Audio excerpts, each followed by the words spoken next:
Ready to go? You got bored one night, didn't you? Yes, I did. Okay. That's what the hat's for. Hey guys, Alex and Dad from 7th Hour Films back again with Doctor Who, technically. Kind of. We're watching Adventure in Space and Time again. Yes. So, we watched this 6 years ago, I believe. Wow, really? Yeah. That was the last time we did this, and now we're watching it again because we just finished off the 50th anniversary as we're going through modern Doctor Who, as well as the last video we did was the Time of the Doctor. And so, yeah, we're going to watch this again. The reason I have a Blu-ray now is specifically just for subtitles. So I had to go out and find this, although technically this is a Blu-ray and DVD combo. So we're technically watching the DVD. Also, a fun fact, this comes with An Unearthly Child. Huh. So if you want this to stay open properly, if you want this Blu-ray and DVD, it also comes with An Unearthly Child, which I have not seen yet. Well, yeah, I mean that was the first thing we watched, but yeah, just the first time, not the Timeless Child. Sorry. Yeah. The very first serial with William Hartnell. So that's all in this nice little Blu-ray that you can get on Amazon. There is also a question. Okay, I think this is the original release. We'll get into. There is a newer release of the film that changes just one little thing, and we'll talk about that a bit later. Right. So, but yeah, you got anything else to go into before? Well, as we're starting here, I don't know if you'll have this particular screen up, but yeah. This shows the actor who played. Was it Waris? Yeah, Waris Hussein, who was the director? Yes, of Doctor Who in the first couple of episodes. Isn't he the guy who will end up playing the Master? Yes. And isn't he married to one of the girls who was on the Sarah Jane Adventures? Yes, Ronnie specifically. Ronnie. Yeah. Right. Yeah. It is a thing. I was actually. We'll talk about it more when we get to that. To those episodes, but I was spoiled ahead of time that he was the Master. Well, first off, when we watched this, I'm going to be honest, none of you were subtle because everyone wanted to make that reference in the comments. But also, there was, like, on the BBC website, it was like right when that season started, and it just plastered on the BBC website was him as the Master. And I thought, oh, thanks for doing it. I was like 4 seasons behind at that point, so yeah, but doesn't really factor into this. Yeah, and what else have we seen her in recently? She was in the what was it, Hyde, when they were going through the mansion, the 11th Doctor and Clara, and they were trying to see ghosts and stuff. She was the young woman who could see ghosts and stuff. So oh yeah, that's right. Yeah, so. Yeah, that's pretty much it. Yeah, I do remember having a very visceral reaction to this, because this is where I started. I mean, I was there November 23rd, 1963, when this all started. I watched Doctor Who literally in the middle of the Kennedy assassination, and watched it for the next 3 years. We left about the first week of June of 66, and I don't think I saw another Doctor Who episode until somewhere in the 90s, maybe, when the PBS station here in central Oklahoma was showing some Tom Baker episodes. I think they also at some point must have shown some... who followed Baker? Peter Davison. They must have shown some of those because I saw those. And then didn't, again, see them until we kind of started doing this with... Eccleston. Yeah. So yeah, it'll be interesting, and I know technically that this, this is a dramatization of what happened, and I do know. I think some people have pointed out it's a little bit exaggerated. It wasn't quite so bad as what they depict here, but But I think that's okay to take a few liberties. Yeah. I mean, we pretty much know. You pretty much know from the get-go that it's like, well, yeah, it's a dramatization, so that they're allowed to fudge it a little bit. It's not. This is not taken as a history book. Yeah. So, in the same way that Doctor Who is often not taken as a history book, because if it was, good lord, you get some wacky history out of that. So, yeah. Anything else? At this point, no. I'm just looking forward to watching it again. Then let's just go ahead and jump right into an adventure in space and time. It is space and time. Yeah, space and time. I always want to say time and space. That's what I want to say. Yeah, but it's space and time. So, here we go. Oh. At that point, I guess I didn't know who Mark Gatiss was. Yeah. I don't think we had watched Sherlock yet.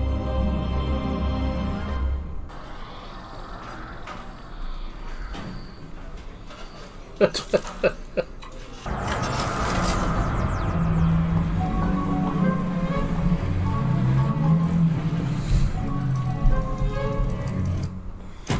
I see your pass, sir? Oh, come on, Harry. You know my face. That's the guy that played Ian. Sidney Newman. Yeah. Who's in the name? Better than any mugshot. Still need to see your pass, sir. How the hell with it?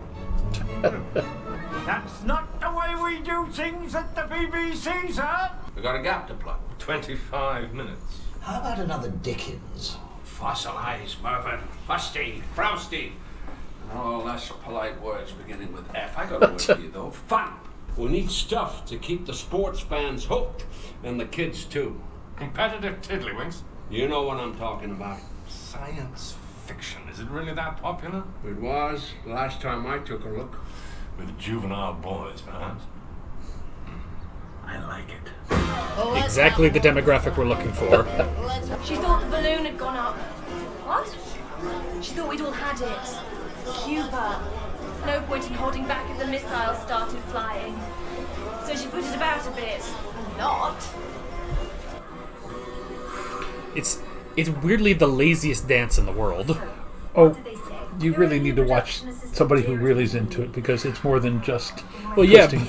but that's the thing. Just doing that passively in a conversation seems dumb. Oh, Lord, it's on, isn't it? What? The space shot. The Soviets. Valentina, what's it? Tereshkova. First woman in space. God, yes. Do you know anything about children, Verity? Not a thing. We want to do a science fiction serial. Legitimate stuff, though.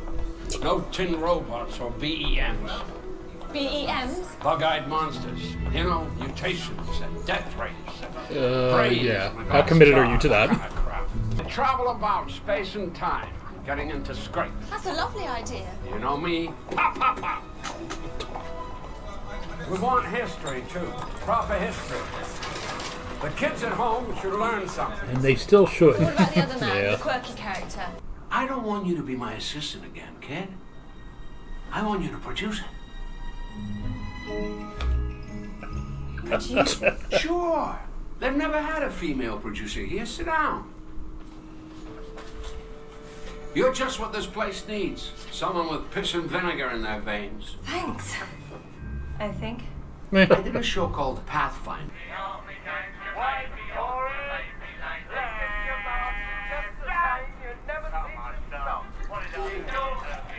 Drivel. Ah, yes, that mid-century circular architecture. Yeah. No wasted space. Sidney obviously thinks he's got the right person for the job. That's what he wants for Doctor Who. Someone with piss and vinegar in their veins. Did you say that? He's very blunt. Yes. Look, all I'm saying is, dear Verity. Certainly sounds different. And it's an old man club, you know. Oh, it is? Yeah, it's like the sport of life. Well, I love playing over. So do you. Yes. Well, what next? Well, he's going to set up a meeting. Of course, the last role I played, I had to play 10 years younger. Yeah. He says it's a smashing role. The BBC. Yeah. Yeah. And it's for kiddies. Stumpy. Yeah. What are we going to do with this? Stone Age man going ugh. It's crazy. Cavemen and doctors and disappearing bloody police boxes. What's to say, our director? Verity, Aye. what have you just been working on? Compact. Oh. High art indeed. Shut up. Don't people say ugh in compact? Frequently. Mostly after a liquid lunch.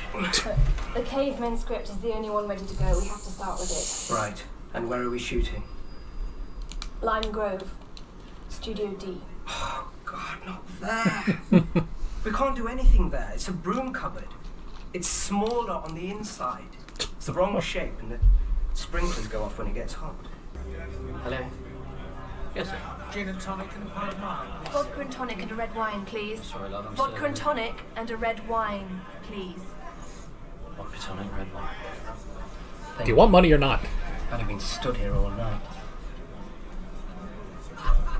We are all strangers in a strange land.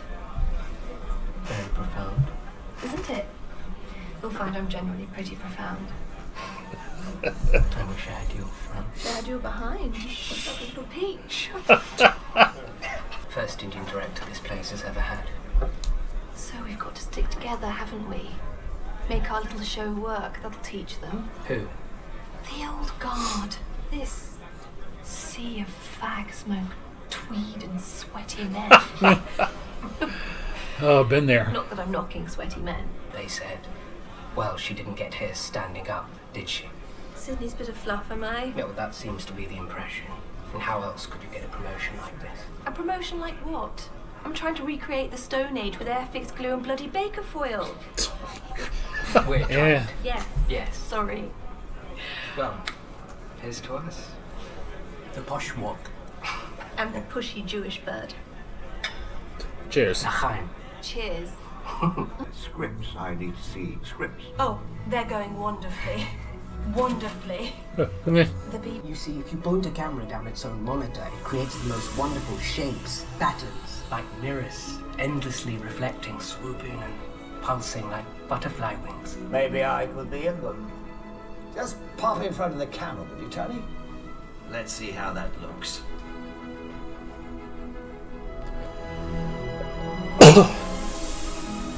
Oh, Christ, no. That's terrifying. Yeah. And yet they would do that later on. Yeah. Technology. Trouton's not as scary, apparently. It's what you do so well, Mr. Hartnell. Stern and scary. But with a twinkle. Trust me, Yeah. Bill, you're perfect for it. No one will be able to resist you. Really think so? C.S. Lewis meets H.G. Wells meets Father Christmas. That's the Doctor. Doctor who? Exactly. Yeah. Frightens the life out of me. I think he's sweet, bless him. Bless him. He's not as old as he looks. Must have had a tough life. That's what they call city miles. Okay. Scared to death. Me too. Well, goodbye, real world. Hello, cavemen. Yeah. One day, Who's Susan? my granddaughter. I'm your granddaughter. Yes. Do you know how to fly a time machine, Santa? Hmm? Oh, yes, yes. Of course I do. Yes. Ah, perfect choice for my little show. Well, my idea, anyway. That's what I do, ideas. One day I came into ITV. I got an idea, I said. The Avengers. What's it about, they said. How the hell should I know, I said. Well, what a title. Pop, pop, pop. I do that all the time. Be a producer, Verity. Find a way to deal with this stuff. Or are you out of your depth?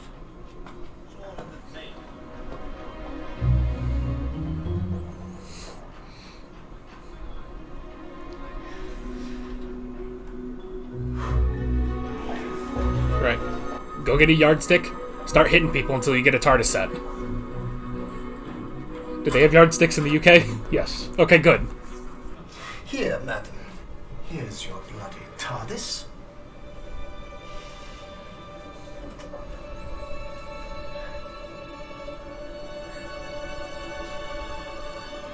You have no idea what you just did. Now, was that so hard? He says he got them whitened to get onto the table. What? Well, does it matter? We only see his bloody shadow. I'll do it. What? I don't mind. I've already got Sam pleasing my wife front. Can't get much worse. Stop now. God, it's hot in here. Anyone else hot? Yeah. Put out all the cigarettes first of all. I thought we'd be used to it. What? Nothing. What should I do? Keep your racism to yourself. 5 minutes, chum. Stuck in a junkyard. Can move anywhere in time and space. Oh, Susan, don't be ridiculous. Look like us, you sound like us. I was born in the 49th century. Oh. Could have gone better.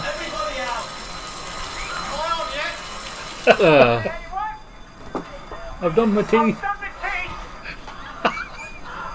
It's too scary for the kids. I thought we were trying to scare them. Scare them, not traumatize them. Change it. Over my dead body? It can be arranged. Never really done anything like this before. The pressure, the schedule, and all those ruddy words. Title 1. We're going to find one. He got the name wrong. Can we go back? Can we go back? We've already stopped recording 3 times. Only one more edit allowed, son. Thank you, Mervyn. 4 edits in a whole show. It's so bloody primitive. Young man, speak truth. BBC equipment from Stone Age. But we have no choice, do we? Onwards, Warris, onwards. Okay, stand by in 1.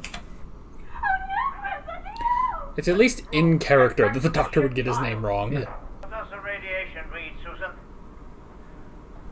Pretty normal, Grandfather.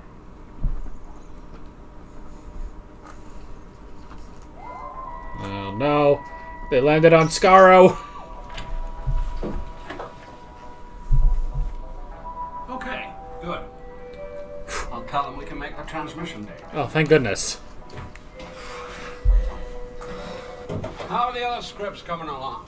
Your Canadian pal is doing us one about Marco Polo. Terrific. That's more like my brief. I love Marco Polo. On real Yeah. history. Right, This time in one a few down. Weeks, episode 1 will have aired.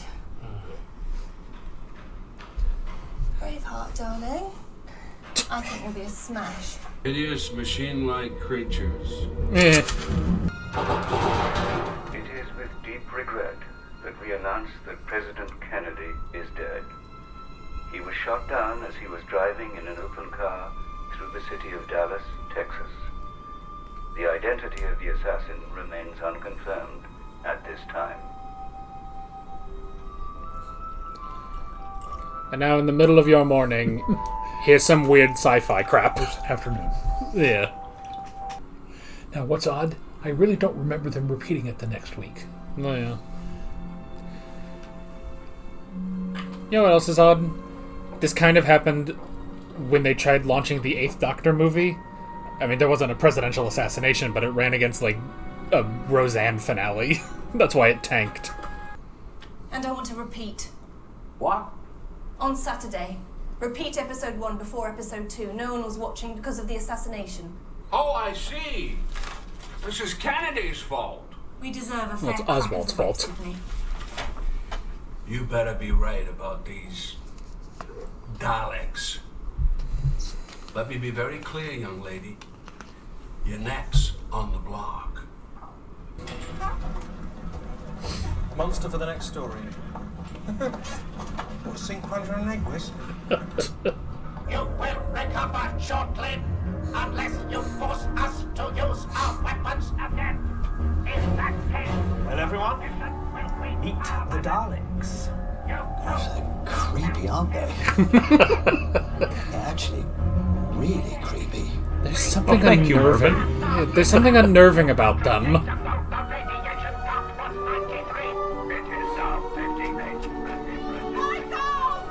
Oh, that's Caroline Ford. We have no gloves. Drugs. You said gloves. Eh? Yes, I did. It's the Because sickness. the Daleks are nasty, and you must need to have special gloves to touch them. Yes. Yes. Smart kid. Yes.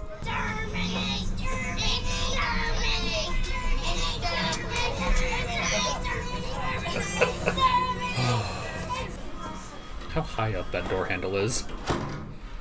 10 million viewers for you bug-eyed monsters. 10 million. So, what do I know about it?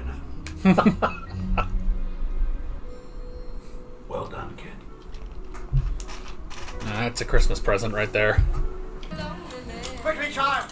We're running out of time. Check the fornicator. Oh, so close. Hold it there, please. First positions again. Write some easier words for him to say. Something the matter, Bill? You should be more careful, sweetheart, throwing your money around like that. It's an insecure profession, you know. We should all bear that in mind. Fancy anything at Newmarket, Bill? You know what I mean. I'm just saying. Splashing out on you I've dogs been to all the Newmarket. time. You don't know you're bloody born. I'm not a child. I'll spend it how I like. You're right, of course, Bill. None of us knows how long this is going to last. No one's irreplaceable. That applies to this show way too much. They just don't know it yet.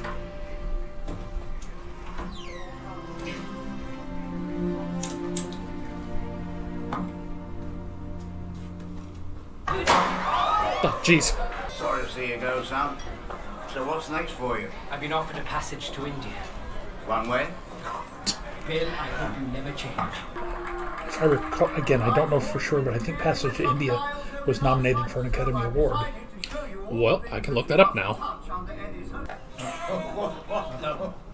The French Revolution. Thrills galore. Full-size, real-life Dalek playsuit from the BBC TV series Doctor Who. Merchandise. No one's irreplaceable, eh? Oh. No, he didn't do the movie. He did a stage adaptation that was filmed and aired on the BBC. The movie you're thinking of is from 1980. When are them Daleks coming back? Daleks. They're taking over the ruddy world. Well, it's what they do best, isn't it? Oh! Wow! Sort of showing the Roboman's inner turmoil. You know, I was a man once, sort of thing, before the Daleks made me like this. What do you think? Don't be so bloody ridiculous. It was just a suggestion. Yes, well, stow it. What's up with you? Mind your own business. Just do your job. It's time to move on, Bill. There's lots of other things I want to do. Well, of course. And there's more to life than just screaming at nasty monsters. That's no way to talk about me.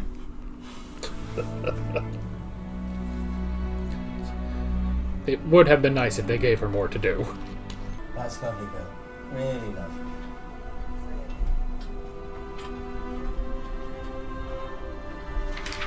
Doesn't like farewells, does he? He never does. Can't have Doctor Who without Doctor Who, can you? Come on. Well, to be fair, they tried that in the mid-2000s. It's a hardening of the arteries. Been there, done that. I see. Of course, we have much better medicine. Yep. Nowadays. He smokes too much. And I didn't Drinks smoke. too much. I didn't drink. I still got it. These days, plus doing Doctor Who virtually all year. I think they did these year-round is crazy. No. I'll have a quiet word with my successor. Oh. Even she's moving on. Not joining us? Perhaps in a minute.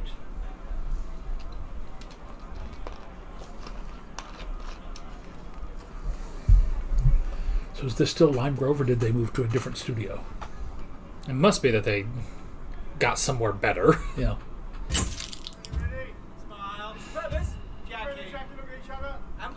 Jackie, that's it. Lovely. Is Ben and Polly?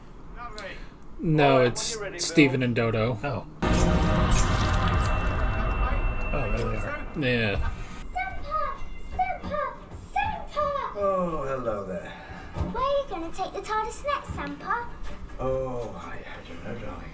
Miss says you should go back in time and see Oliver Cromwell and tell him not to be so horrible. Yeah. We want Doctor Who to go on, Yes. but not with you.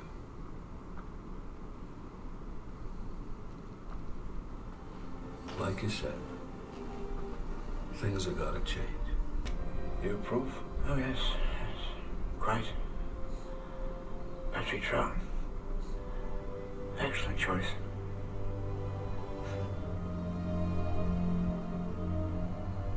I'm so sorry, Bill. Fortune, good night. Smile once more. Turn thy wheel. Huh? King Lear. I did it once. Carried a spear. Long time ago. Long time ago. Ever done, King Lear? I don't want to go.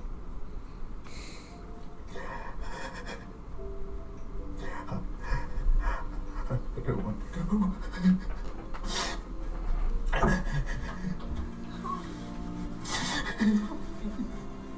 I won't lie to you. I'm scared stiff. Oh, you'll be fine. In fact, you'll be wonderful.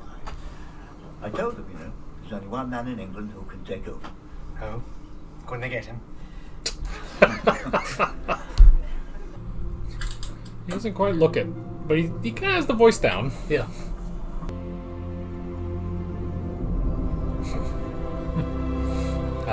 The future.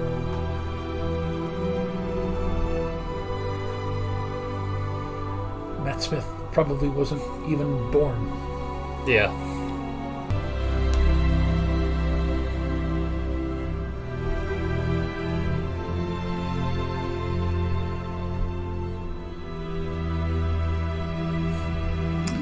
These actors are incredibly like their counterparts. Yeah. One day I shall come back. Yes, I shall come back. Until then, there must be no regrets, no tears, no anxieties. Just go forward in all your beliefs and prove to me that I am not mistaken in mine.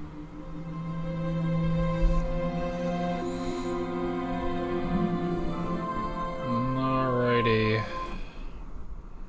So, two interesting things also that came out of this.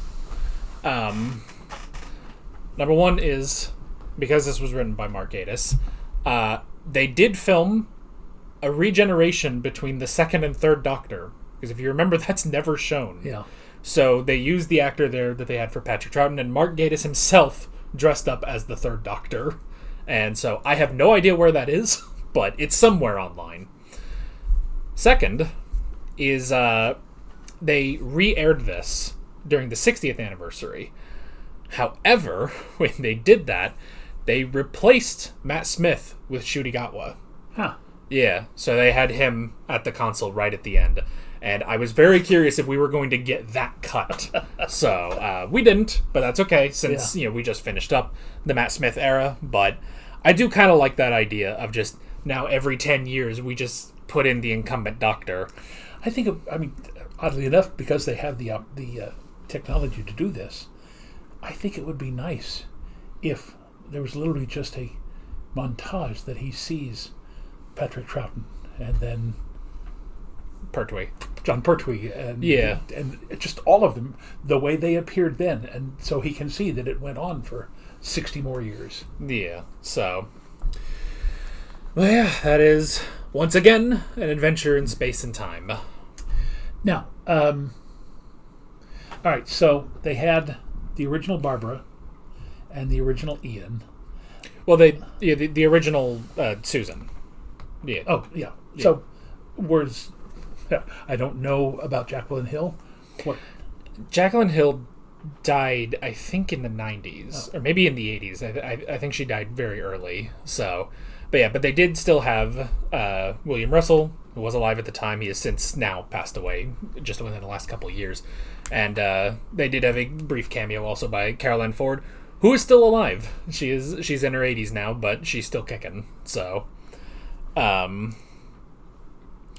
yeah, it's a really interesting thing to watch. And yes, I do understand if anyone has a criticism of maybe it over dramatizes what Hartnell was going through, and I kind of get that. I think it's fine enough. I will say mainly just because they kind of front load the final act with all of that. Like it's kind of like you almost forget for a little while. It's like, oh yeah, it's technically about him, because pretty much the entire first half, almost to the last third, is mostly about Verity and how she creates Doctor Who. Yeah. So it's an interesting thing, just how it naturally sort of progresses to being about him by the end. So, but I still think it works as a tribute to that old era. It's very well done. Now, it's kind of interesting. I didn't remember this from the first time around.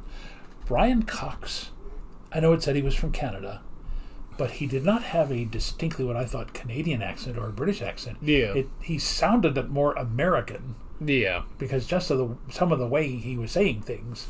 And I just thought, I knew he wasn't American, but I had forgotten that he was Canadian. So that was kind of disconcerting a little bit. Yeah. So it's the American show business accent, I guess. So, and it's really interesting too, because, he comes up with this idea. It's like, okay, let's do sci-fi, and it's like, and everyone there at the BBC is just like, sci-fi? Are you sure? Do you really want sci-fi? And it's so interesting because really that idea was ahead of its time, because it right as they're as Hartnell steps down and they're moving on with the show into a new actor, right then that's when Star Trek starts. Yeah, that was the thing.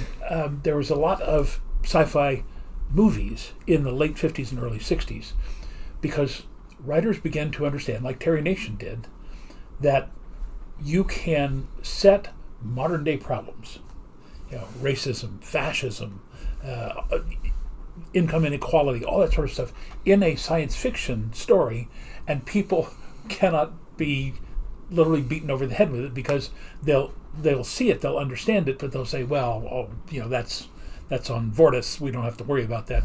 You got the one group of insects dominating the other group of insects. Okay, but think about that.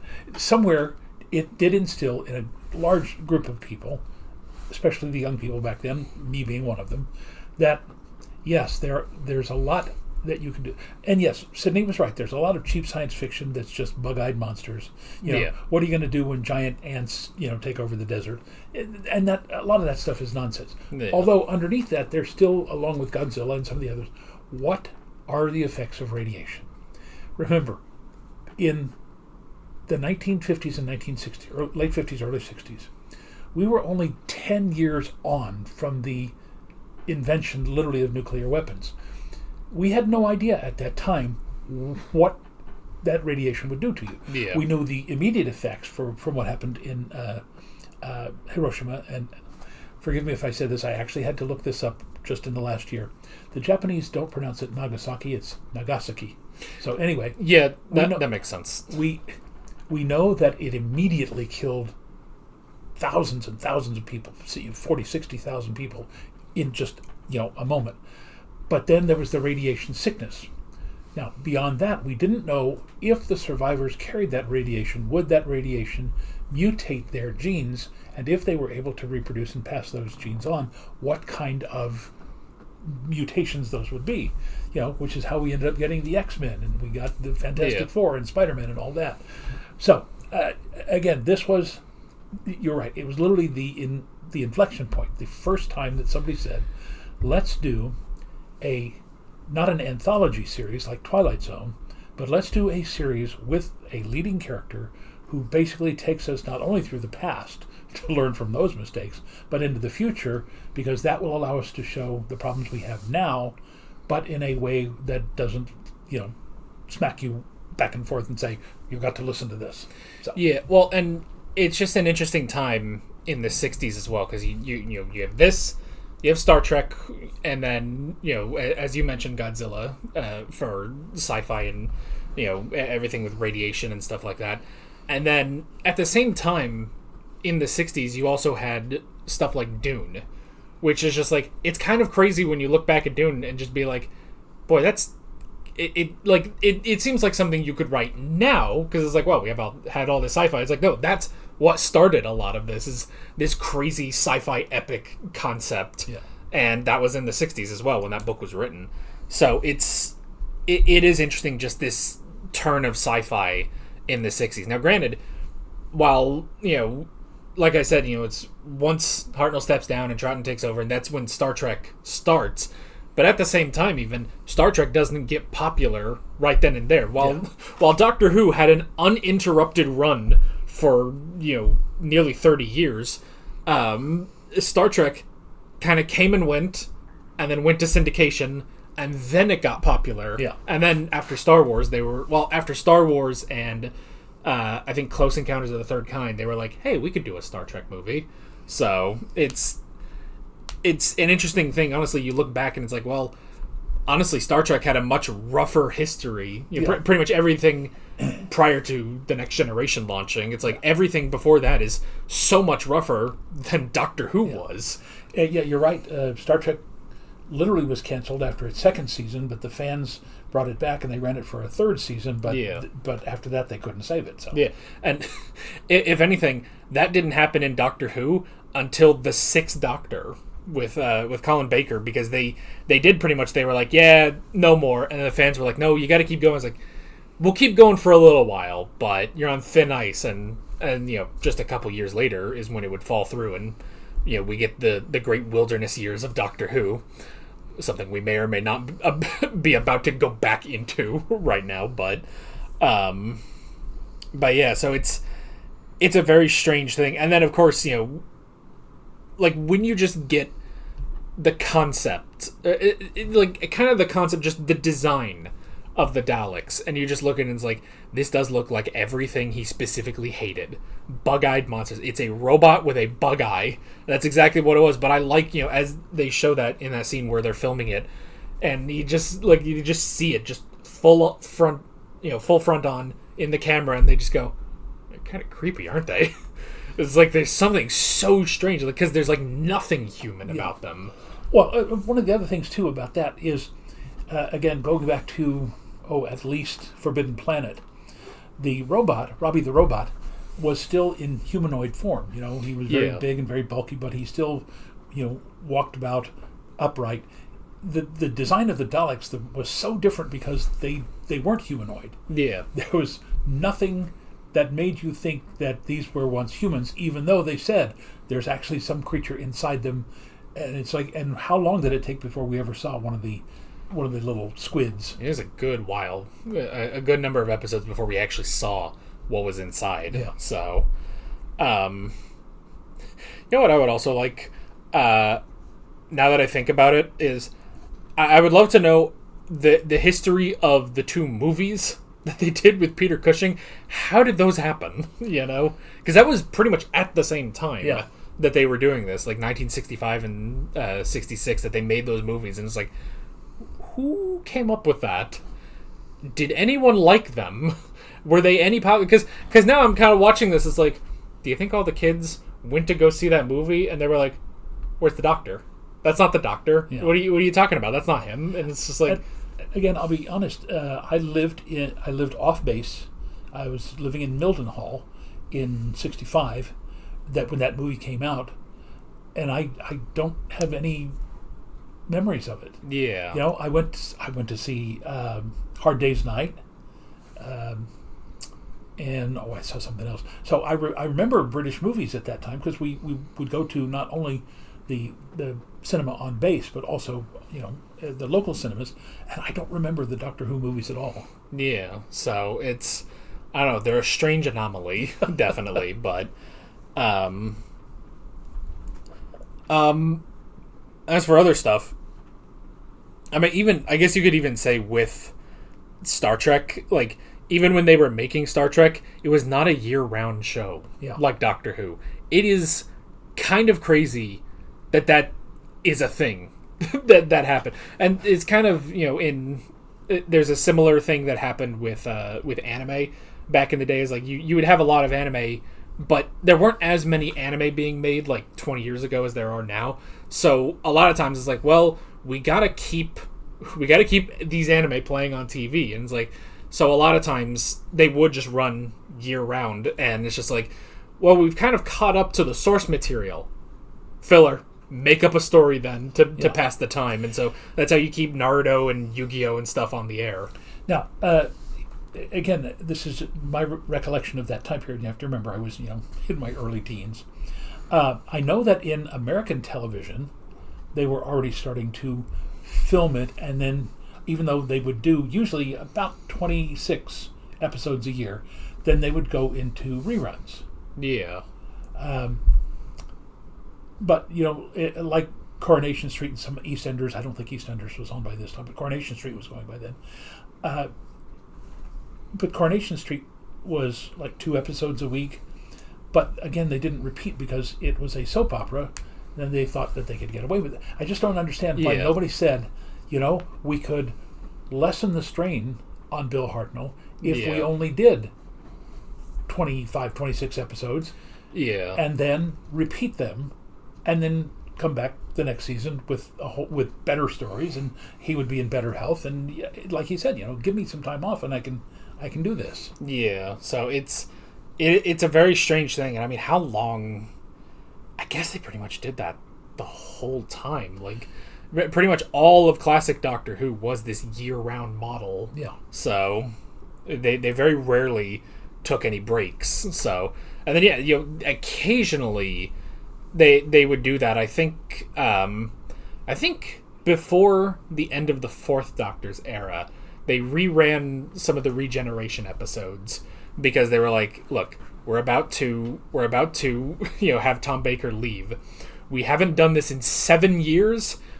Statistically, a lot of our fans don't understand what this is going to be. So it's like, let's rerun some of these to make sure everyone's okay with the idea of having a new Doctor.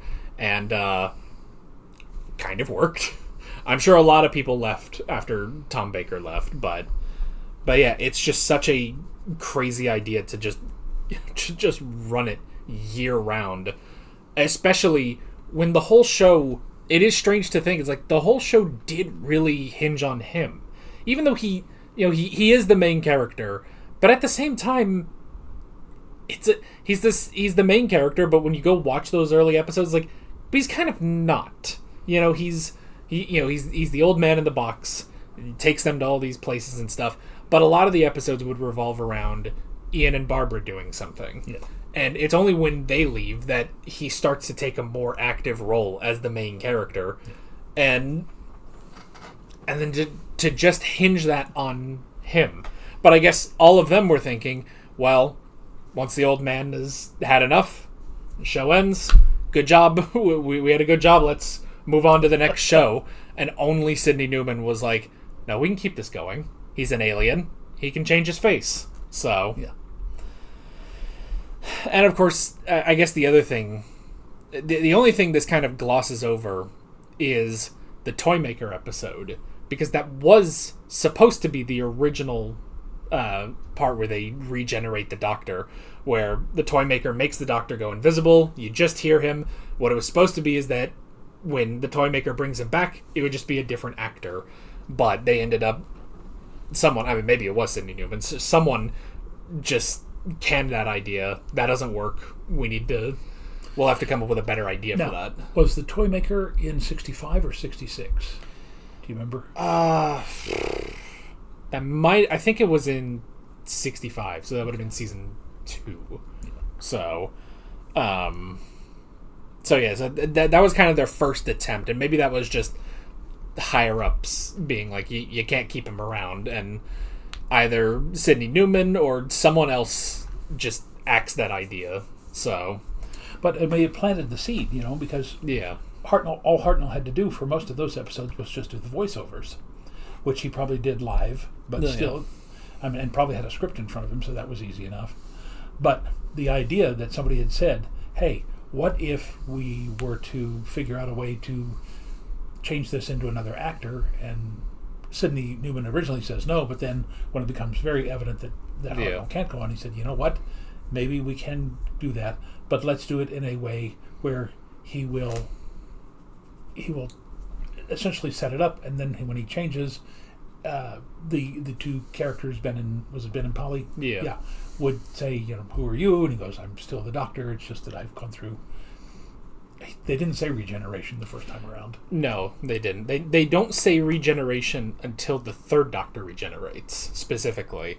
So initially, it's just a renewal, and the implication is that it's something that the TARDIS can do. It's only, again, once because when the second Doctor regenerates, it's the Time Lords that say, well, you've changed your face before, so you can do it again. And it's just like, it's the implication that this is something only the Doctor does. So eventually they ironed all of that out. So, but yeah, it's certainly an interesting thing. Kind of makes me want to rewatch those old episodes again. So, but we're not going to do that on camera. I know people. When the Daleks Master Plan episodes were found, people were like, "Oh, you got to watch the whole thing again." It's like, I can't subject myself to that. Someday they're going to find that Christmas episode in the middle of the. You remember that when the Feast of Stephen in the middle of the Daleks Master Plan? They're going to find that someday. I don't know if I can sit through that, even if I can see what's actually happening. That was a roller coaster of a story. Yeah. So, I heard recently there was a. I guess it was last year. They colorized the War Games, and they made a new edit of it to basically just condense the 10 parts into one thing. Apparently, it was not very good. It cut out too much, apparently. So, but yeah. There is also the, I guess maybe slightly cynical part of my brain that, as you're watching this and you see, the first female producer at the BBC, and you see the first Indian man to be a director, and there's just something in the back of my head that's just like, nowadays, and this is, I want to make it clear, this is incredibly stupid. Nowadays, that would be considered woke. Just the two of them existing. That's all it is. And it's so stupid. But I feel like that should just be the argument against Doctor Who was never woke. And it's like, it was born of woke. Yeah. Molded by it. I mean, just look at all those old boys who would not accept her, who didn't want to accept him. Oh, yeah. And I'm surprised they didn't make a bigger deal out of the fact that Sydney wasn't really British. He was a Canadian. Well, that is also something I hear. I think, I don't know exactly what this was, but there was some there was something talking about trying to get new writers in for Doctor Who, and there was just a very bold proclamation of, if you're American, shove off. They will never accept any American writers ever for Doctor Who, and it's just like, really? Because the whole thing was not thought up by a British man. It was thought up by a Canadian man. Yeah. So it's just like, I honestly, I understand you don't want Doctor Who to be Americanized. I totally understand that. But at the same time, it's like, we have good writers. And it's not just us. There are good writers everywhere. You can bring in a lot of good writers to make good Doctor Who. So just, obviously you got to keep a lot of the Britishness to it. That is very important. I will agree. But come on. You can expand beyond the island, or even expand on your island. There's got to be more good people on the island that can write for this show. So, I don't know. But still a very good special. Yes. And thoroughly enjoyed it again. Yeah. And definitely, I mean, just watching it again, having...